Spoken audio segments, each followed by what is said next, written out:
Hey Hardin County, it's Michelle and it's December 12th, 2024, and we had a commissioners meeting today. They had regular pending items, and then there's been a lot of things happening out at the airport. Like they signed a new contract to put them somehow with the county, so the county is now involved with them somehow. So I would probably be requesting those documents to get caught up on what's going on out there. But they've had some board appointments, and then they just completed another board appointment today. I don't know what it is. They don't ever tell you.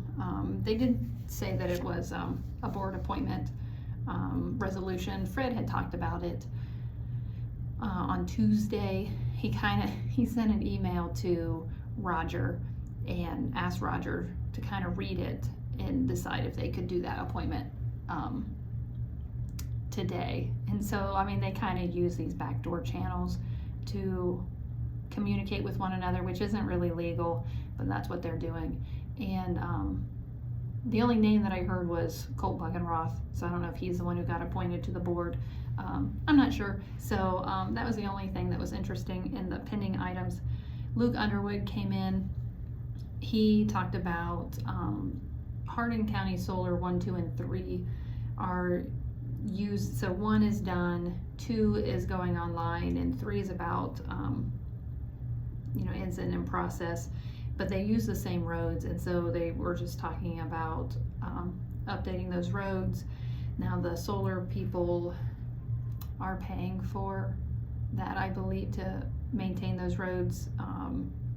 And it's $2.4 million. So they're going to widen the road and do some other things. So anyways, he talked about that.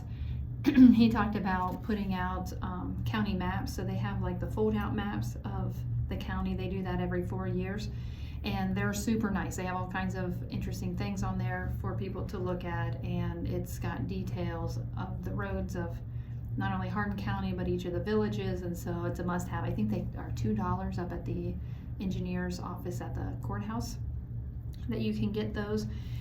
And last year they've done them in conjunction with the commissioners. They've split it with Luke and the engineers, kind of half and half, and so the commissioners' names can be put on them. And so of course the commissioners agreed that they wanted to just keep it the same, so their names are on those maps, and so they will wait until next year, so Joe Sherman would be on there for the next 4 years.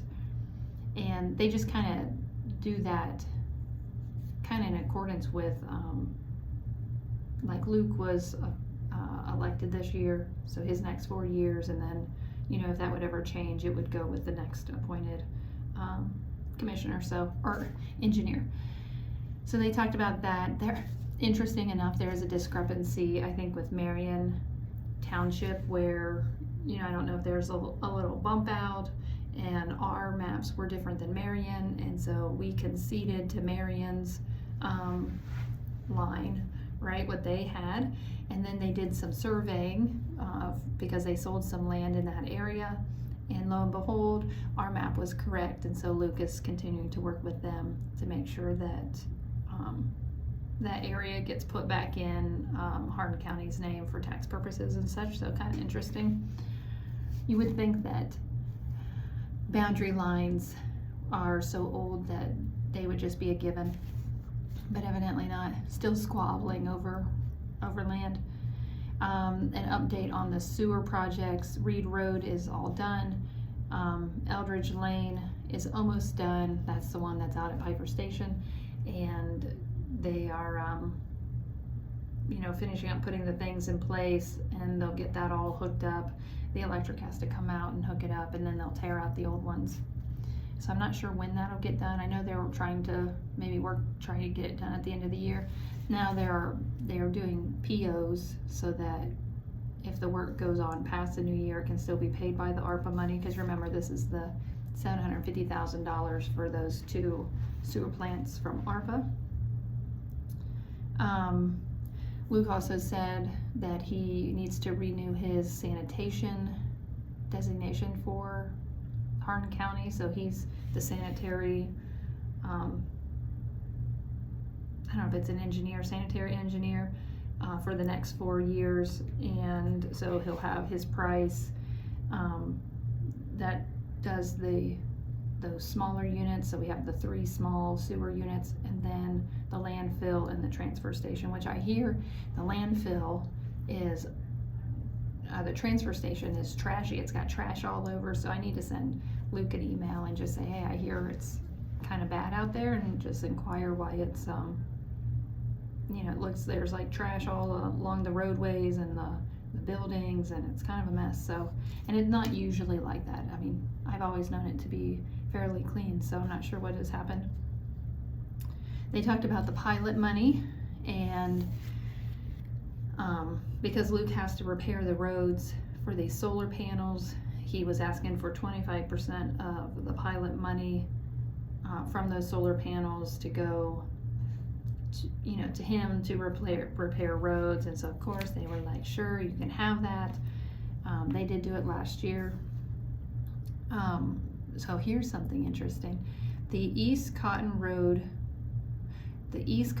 Road in McGuffey. So Roars has a business out there. Oh, what did they say they were? What they were building out there, or what they make out there.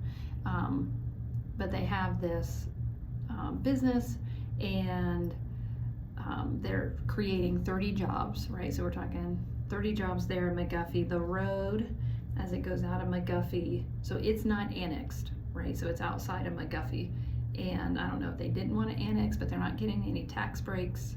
But that also means that the money from that business is not going to go to McGuffey, which we all know they desperately need. But they would be, I'm assuming they better be on their own water and sewer, right? That they're, yeah.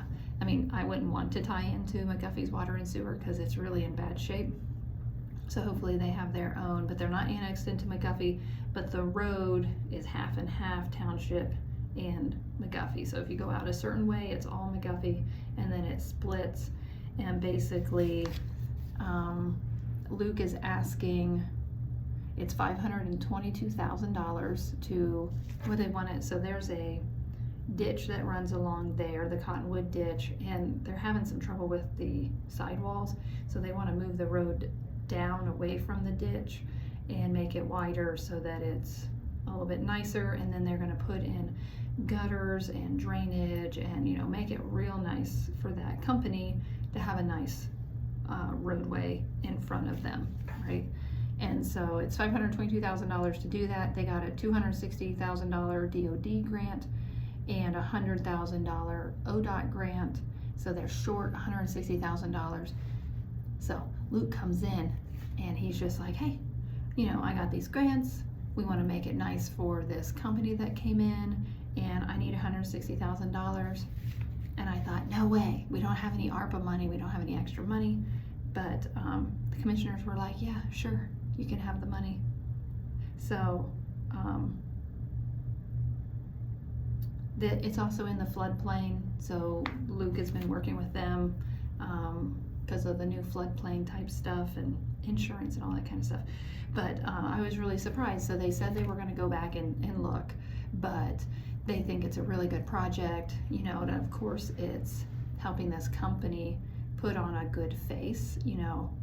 I don't know why the company couldn't put the $160,000 up to pay for the front of their road. It's a small portion of the grants that are being put in. And so again, I just think it's interesting that the commissioners definitely feel like if it's road work, it's something that they can pay for. So good for them that they are getting their curbs and drainage, and $160,000 is not that much. So that was pretty much all for the day. We kind of sat around, and Brett Klum came in. They are the state auditor, and that's a closed session. So it's not an executive session, it's just a closed session with the auditor. And I asked the auditor, so I was a little perturbed because I asked the auditor, and I said, well, how long is it going to be, right? So I could plan, the rest of my day to come back in. And he said, well, we scheduled an hour. But if you look at the schedule, Melissa Bodie from Seabco was coming in at 10:30, which only really gives them a half an hour. And so then I was like, well, you know, are you gonna have Melissa come in at 10:30? And they said, no, we'll just have her come after the audit. And so then I ended up just leaving, because usually the insurance goes into executive session, which I don't know is real legal. That's what they choose to do. You know, they say it's HIPAA information, and so I went ahead and took off for the day because I didn't know when the meeting was going to get done, and I didn't want to hang around and tie up the rest of my day, and for just to be kicked out for an executive session. So anyways, that's kind of it for the meeting today, and wasn't too exciting, other than, you know, seeing, you know, some progress done. And hopefully, I know if you're over there where the solar panels are going in, I've heard that the roads are pretty bad, and so hopefully they'll get finished up and cleaned up here soon. So, all right, you guys have a good day. See ya.